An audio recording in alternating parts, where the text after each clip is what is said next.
everybody, welcome to another episode of George Reviews. I am an 80s Transformers fan. Today on George Reviews, I'm trying to do like this little Halloween thing since today is Halloween. I'm trying to pull out some of my creepiest stuff, some toys I probably should have reviewed a while ago. And the funny thing is, it takes me so long to edit these videos, you're probably not seeing this video till Thanksgiving. But anyway, this is like a Halloween theme type of review. And in front of us is McFarlane's DC Multiverse Nekron. He is the head of the Black Lantern Corp. But he's actually much more than just that. He was famous for that story arc in the mid-2000s, Blackest Night. We finally got to see the other side of where they do their little slogan and Brightest Day and Blackest Night. We actually got to see the Blackest Night come forth. Great story came together with a great conclusion. Got a lot of new characters out of it. Characters who were never lanterns before became lanterns, and different color lanterns. We got to see the entire spectrum of the Lantern Corps throughout the DC universe come together in one big battle. So anyway, our Nekron here is one of the most powerful dudes in the DC universe. This guy has the ability, one of my favorite abilities is he can shoot bolts of black lightning out of his hands. He can grow to unlimited sizes. This guy is capable of fighting against universal forces like the Life Entity. He once defeated the Spectre with just one touch. He's incredibly durable. He can warp reality. And he was even once able to send the Anti-Monitor back to the antimatter universe. I mean, this guy is really, really badass. And if you fall to him in battle, he will just resurrect you as a Black Lantern, and then you come back and you work for him. So anyway, this is McFarlane's standard packaging. This is the larger box, huge window box, perfect for mint in box collectors. You can see the figure fully within. You can see his one accessory. You can see the collector card in the back side of the box. You can see into the packaging. Back of the box, we have some excellent artwork. This is one of the covers. I can't remember which one. I'm pretty sure I have it. This is one of the covers from the Blackest Night run. And Nekron right here, DC Multiverse right here, McFarlane Toys up there. It says 22 moving parts right here at the top. And you know what? Wait. I got to do something for I continue this review. Hold on. I totally forgot my lantern rings. Years ago when this comic book was a thing and it was running and you picked up your weekly issue of the Green Lantern or any other comic books related to Blackest Night, you receive one of these rings for free. So anyway, now I feel more comfortable. Let's get this guy open and take a look.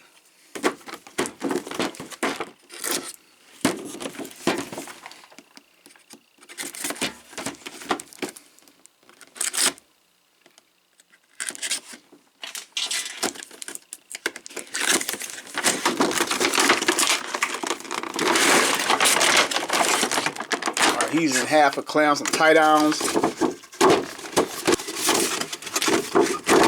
I'm trying to slide out the insert here so I can claim my collector's card. Same image from the back of the box, and we get a little bit of a bio right here.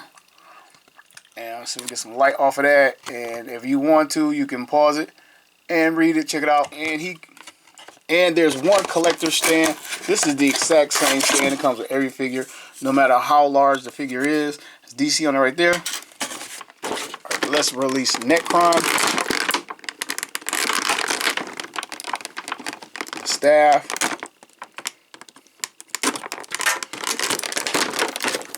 This is his scythe sickle.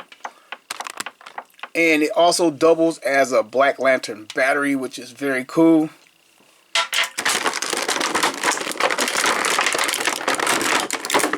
For the big baddie himself, I seem to have dismembered him. I guess a corpse arm would fall off, but some McFarlane figure arms tend to come off pretty easily. And if I'm not mistaken, it's usually the right arm. And snap back in. So this concludes the unboxing portion of the video, which I force all my fans to endure. Let's get started. Let me just start immediately by telling you he has one thing that is an advantage over most of the large scale figures immediately that I can see. First of all, he can stand up on his own, but I see a bicep swivel. A lot of these larger figures are without a bicep swivel. All right, like we always do on the channel when we have an action figure, we're going to take a look at the face first and foremost, and it is a dead man's face, rotted flesh. It appears to be almost skeletal. Well, I mean, it is skeletal, but there's a little bit of flesh hanging from it or on it. You can't just see straight up to the bone. There's a wash all over the head. The mouth is agape, and a missed opportunity here is the mouth hinge does not move. That would have been cool if it was able to move. He has some painted in teeth. The interior of his mouth is black. His eyes are white. He has the Black Lantern Corp emblem on his head as well as his belt down here. This is also the symbol for the Corp. And he's wearing the Grim Reaper hoodie that's hanging down his back that you cannot pull up and put on his head. It's just molded in plastic hanging here. You can see his spinal column back here through some rotted flesh. The rotted flesh on his arms. He has this shackle on his neck as well as one of his wrists. Right here. And it is a very soft plastic. Hope this doesn't break off over time. He has the exposed heart, a Blackest heart. You can see his ribs. Pretty decent paint job on this guy. He's wearing this black type robe.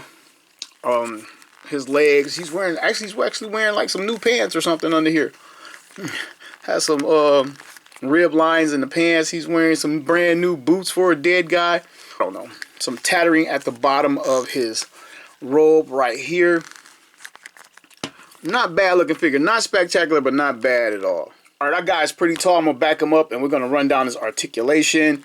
See if we can get him to look up. This is all we get. Not much. We can look down a little bit more. I'm surprised because the collar, I thought the collar would get in the way. But this is the up and the down. A 360. And he's on me. So 360. And he even has like rips in his skin on his neck. Which is pretty cool. Just notice that. Because it's ball jointed, he can go from side to side. Coming to his shoulders. I wonder if this robe is going to hinder this. I think it is. We can get it to... Can we get it to 360? Maybe if I come back this way. Yeah, we can get it to 360.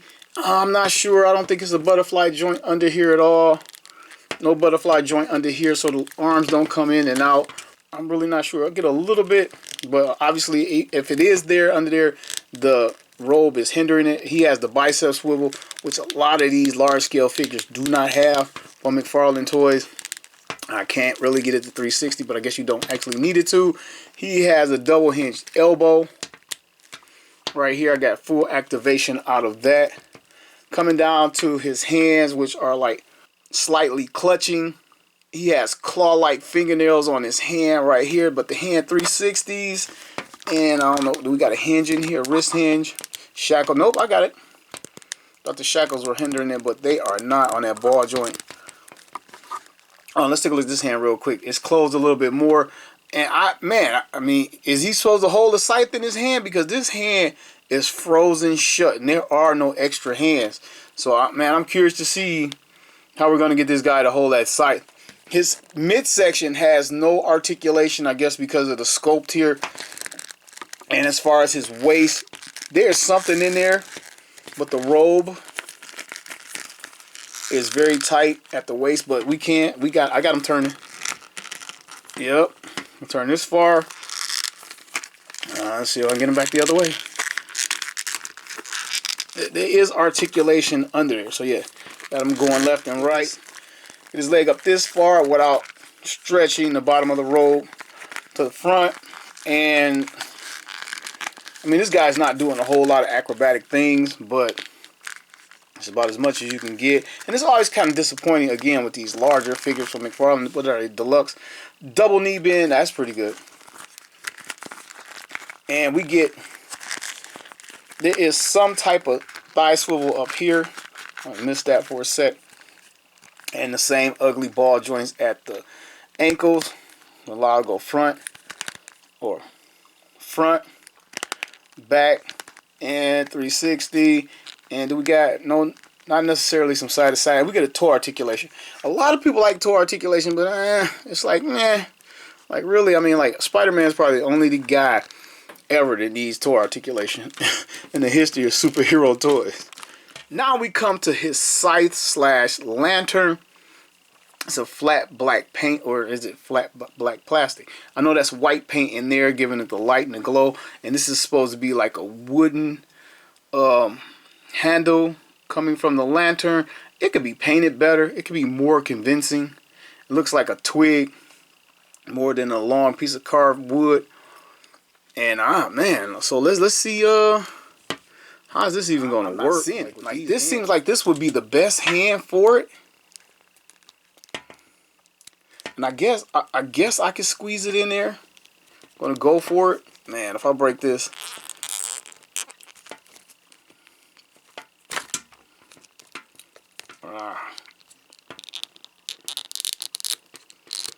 Trying to do it on camera for the video, just so you can know what to expect. You don't have this. This thing has been out for over a year. I was putting it off buying it for the longest. I purchased it back in the summertime.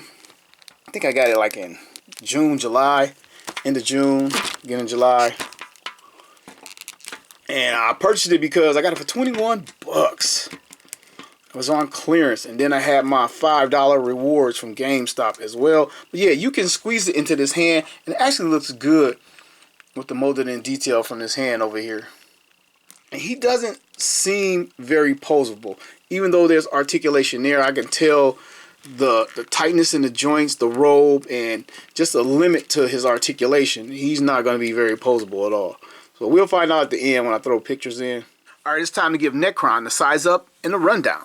First up, to give you guys all the sense of how big this guy is, this is Marvel Legends Venom. This is Super 7's Thundercats Ultimate Mum-Ra, the Ever-Living. Transformers MP36 Megatron. Now for some rival lanterns. Here's Red Lantern Atrocitus Build-A-Figure with the bad leg. And Hal Jordan Green Lantern with the recycled over and over again body mold. Okay, here's the last one. These are the other 3 Black Lantern Corp characters released so far. Deathstorm, Superman, and Batman. Why Firestorm got rebranded, I don't know, but he's Deathstorm now. And Superman in this way was famous for not having a molded in ring, or infamous for not having a molded in lantern ring on either hand. You know me, you know what time it is. I love to get our figures next to some artwork to see how much they captured the source material, and here he is. And you can see this picture of Nekron from the comics. He is a bit more slender, I guess, as he should be, and his boots are a silver, and we get black boots over here. And he has chains coming from the collar around his neck and on his wrist, which we do not get right here. Like, wow, they couldn't have threw that in, you know what I'm saying? I guess they figure like this staff is enough. Like, McFarlane is always short on accessories. And speaking of McFarlane coming up short, might as well roll into my final thoughts on this figure. With all McFarlane figures, you're going to get an excellent sculpt. You're going to get from good to great paintwork on his sculpts to really bring him out. He never misses with that, but where he does miss, he comes up short with the amount of accessories in his figures. And I know he does a lot of things to keep costs down. He tries to keep most of his figures at the $20 price point. He's got like a $27 price point, and then the deluxe guys for like 40 bucks, depending on, you know, which classification they're in.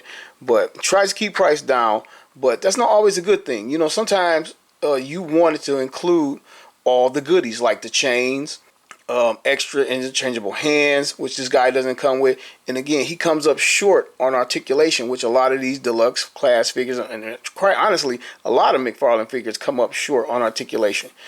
And this one is no different. And he might want to go with some cloth as opposed to the plastic robe, and just throughout his line period. I know he, like, the new Supergirl has cloth, and I think he's going with cloth capes on some figures, trying it out. I don't know.